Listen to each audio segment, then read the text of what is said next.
Assalamualaikum warahmatullahi wabarakatuh. Saya Revali Angelina dengan NIM 2423210198 Prodi PAI 2H ingin memenuhi persyaratan dari mata kuliah Al-Quran Hadis. Di sini akan membacakan jawaban-jawaban UAS yang saya kerjakan tadi pagi. Soal pertama yaitu, apa yang Anda ketahui tentang sejarah dan perkembangan hadis? Jelaskan dan berikan contoh. Sejarah dan perkembangan hadis. Hadis adalah segala sesuatu yang disandarkan kepada Nabi Muhammad SAW berupa perkataan, perbuatan, ketetapan, dan sifat-sifat beliau. Sejarah perkembangan hadis dibagi menjadi beberapa fase, yaitu masa Nabi SAW. Hadis belum dibukukan secara resmi. Para sahabat mengandalkan hafalan, walaupun beberapa sahabat seperti Abdullah bin Amr bin As sudah mulai menulis. Masa Khulafaur Rasyidin, hadis masih disebarkan secara lisan, tetapi dengan hati-hati agar tidak bercampur dengan Al-Quran. Masa Tabi'in dan kodifikasi, dimulai pembukaan hadis karena kekhawatiran akan hilangnya hadis. Khalifah Umar bin Abdul Aziz memerintahkan pengumpulan hadis yang dilakukan oleh ulama seperti Imam Az-Zuhri. Masa klasik atau kodifikasi besar-besaran. Munculnya kitab-kitab hadis terkenal seperti Sahih Bukhari, Sahih Muslim, Abu Daud, dan lain-lain. Contohnya itu, Sahih Bukhari adalah salah satu kitab hadis yang sangat terkenal, disusun oleh Imam Al-Bukhari setelah meneliti lebih dari 600.000 hadis. Yang kedua, apa yang dimaksud dengan unsur-unsur yang ada dalam hadis? Jelaskan dan berikan contoh. Unsur-unsur yang ada dalam hadis memiliki dua unsur yang menjadi dasar penelitian dan keautentikannya, yaitu yang pertama, sanad. Sanad adalah rantai perawi atau orang-orang yang menyampaikan hadis dari satu generasi ke generasi lainnya sampai ke Rasulullah SAW. Sanad digunakan untuk menelusuri keaslian hadis. Fungsinya untuk mengecek keutuhan rantai perawi dan memastikan bahwa hadis benar-benar bersumber dari Nabi Muhammad SAW. Contohnya itu, telah menceritakan kepada kami Malik dari Nafi dari Ibnu Umar. Itu adalah contoh sanad rantai perawi. Yang kedua itu matan. Matan adalah isi atau teks hadis yang menjelaskan perkataan, perbuatan, atau persetujuan Nabi Muhammad SAW.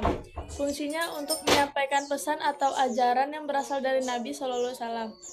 Contohnya yaitu lanjutan dari contoh sanad di atas, bahwa Rasulullah SAW bersabda, Islam dibangun atas 5 perkara. Ini adalah matan atau isi hadis. Yang ketiga, apa yang Anda ketahui tentang macam-macam hadis? Jelaskan dan berikan contohnya. Macam-macam hadis dan contohnya. Hadis dapat diklasifikasikan berdasarkan beberapa kriteria. Berikut penjelasannya adalah hadis mutawatir, yaitu hadis yang diriwayatkan oleh banyak perawi di setiap tingkat sanad, sehingga mustahil mereka bersepakat untuk berdusta. Contohnya adalah, barang siapa berdusta atas namaku dengan sengaja, maka tempatnya di neraka. Hadis riwayat Bukhari dan Muslim. Yang kedua, hadis ahad, yaitu hadis yang tidak mencapai derajat mutawatir karena diriwayatkan oleh satu atau beberapa orang saja, terbagi menjadi gharib, aziz, dan masyhur.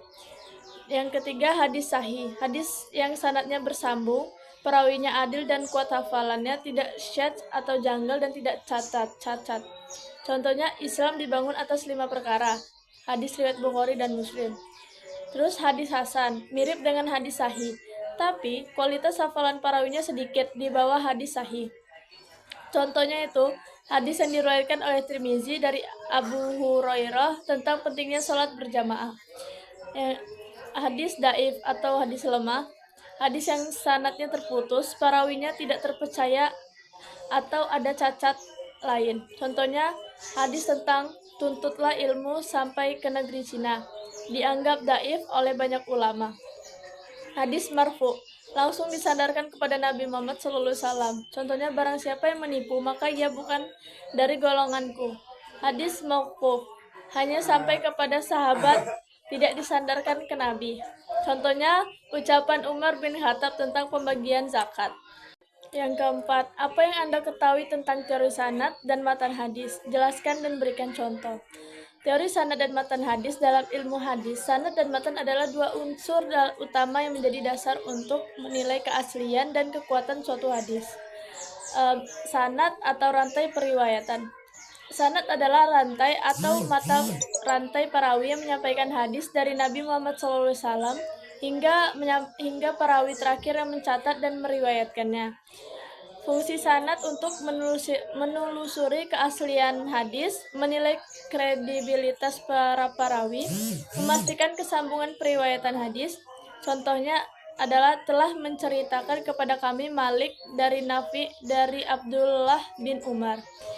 Artinya adalah hadis ini diriwayatkan oleh Imam Malik dari gurunya Nafi dari sahabat Ibnu Umar. Matan atau isi hadis. Matan adalah teks atau isi hadis, yaitu perkataan, perbuatan, persetujuan atau sifat Nabi Muhammad SAW. Fungsi matan yaitu menyampaikan makna atau ajaran dari Nabi SAW, dinilai dari kesesuaian dengan Al-Quran, akal sehat, dan hadis sahih lainnya. Dicek apakah ada kejanggalan atau cacat tersembunyi. Contohnya adalah bahwa Rasulullah SAW bersabda, Islam dibangun atas 5 perkara: syahadat, sholat, zakat, puasa Ramadan, dan haji bagi yang mampu. Hadis riwayat Bukhari dan Muslim. Terima kasih, itulah jawaban UAS saya. Wassalamualaikum warahmatullahi wabarakatuh.